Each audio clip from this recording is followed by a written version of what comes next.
Hey guys, welcome back to my channel, and in today's video we are going to solve one more LeetCode question, that is 141 linked list cycle.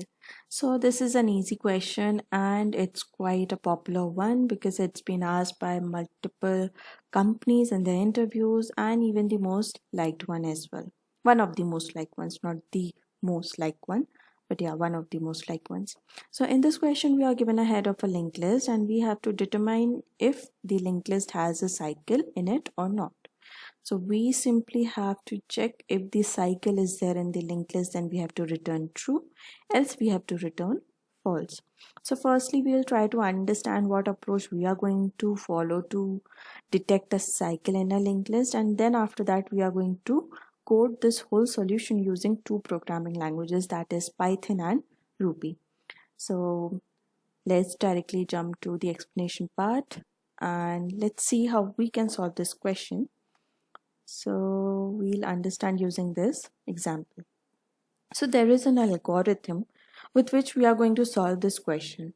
Now that algorithm name is Hare and Tortoise algorithm. So this algorithm is basically used to detect a cycle in a linked list, and that's what this whole question is all about, right? That's why we are going to solve this question using this algorithm. So what this algorithm says is, this algorithm firstly uses two pointers. First one is the slow pointer and second one is the fast pointer. And this algorithm says if the slow pointer is moving by one step, then the fast pointer is going to move by two steps at a time. And if at any point these two pointers are at same place, then this means that linked list is having a cycle. So if suppose I am saying my slow pointer is right now at this place and my fast pointer is also at this place, then my slow pointer is going to be at 2 at this place, and then my fast pointer is going to be moved by 2 places, right? So it will come up here. Then my slow pointer is again going to move. It will go to this place. My fast pointer is going to move to this and then to this, right? So it will be at this place. Now again my slow pointer is going to move by 1, so it will go to this place, and my fast pointer is going to again move by 2, so it will again go back to this place. And at this place where the node value is -4, my slow and fast pointer will strike, and this denotes that this linked list is having a cycle. So by this procedure, we are able to detect whether there is a cycle or not.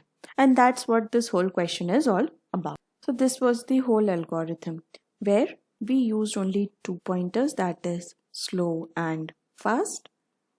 And slow will be moving by one step, and fast will be moving by 2 steps. And if at any point these two pointers meet, that is slow is equivalent to fast, then at that point we know that there is a cycle present in the linked list. But just be mindful, because till this point we hadn't find the exact place or index where we encountered that cycle, right? That is this index, the first position.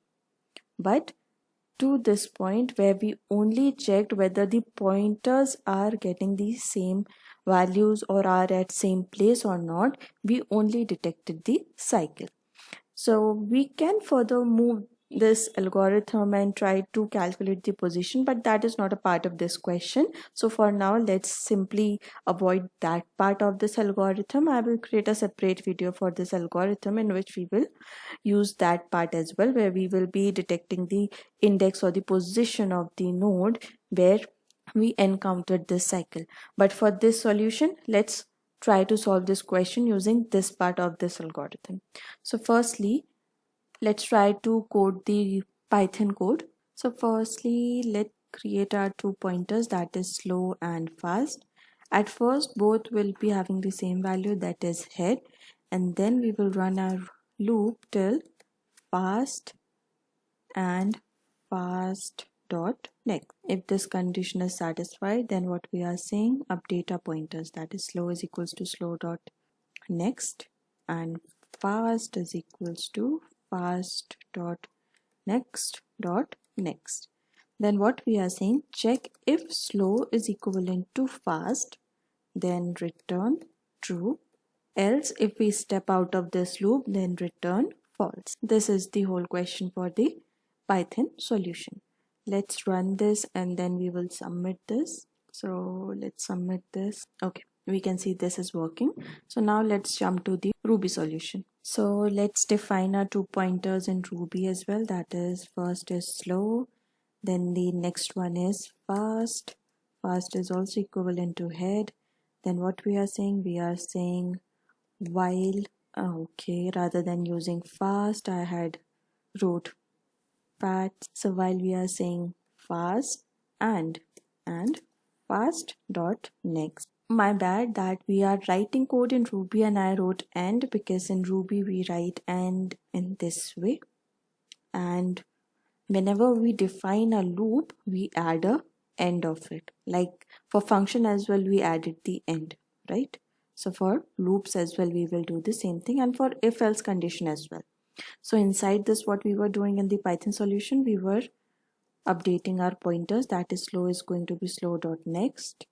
So same we have to do in this as well. Fast will also be fast dot next, and then we are checking if slow is equivalent to fast. Define the if condition completely with end, and inside this what we are saying, if this is true then return true, else we will step out of this loop and we will return false. Right, let's firstly run it, and if it's working then we will submit it.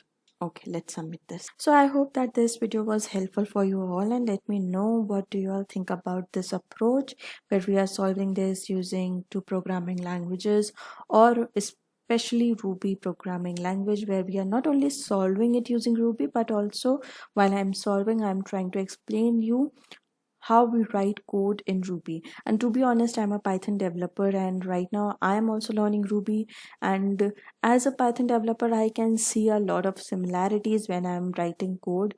You can also see the syntax is just slightly changed, but there are multiple differences in both the programming languages which we will be learning while we are going to solve these many questions in the upcoming series. So hope you like this video and this whole solution, and if you really want me to create a whole series of data structures and algorithm in Ruby programming language, then let me know in the comment down below, and subscribe my channel, like this video, and I will soon come up with few more such questions. Until then, keep coding, and thanks for watching.